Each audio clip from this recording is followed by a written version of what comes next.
The scale of the pollution problem is staggering, with more than 12 million tonnes of plastic going into oceans every year.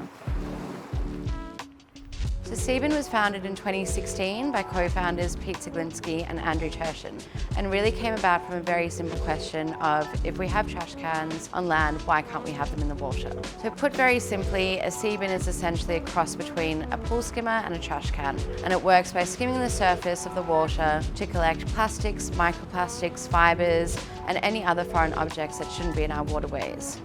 Kingspan launched Planet Passionate, and Planet Passionate is our 10-year global sustainability project that embarks on improving the protection of our natural world, circularity and global change. The partnership is really important between Kingspan and Seabin. Our values and our beliefs are very, very similar. We embark on these programs globally, and this is a really important one for us.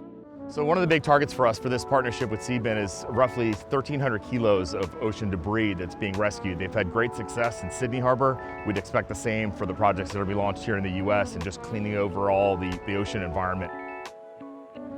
Partnerships like the one we have with Kingspan are absolutely essential to Seabin to help us amplify our impact and scale globally. We have a goal to be active in 100 cities by 2050. And Kingspan have absolutely stepped up to this, supporting us in both Sydney and Los Angeles.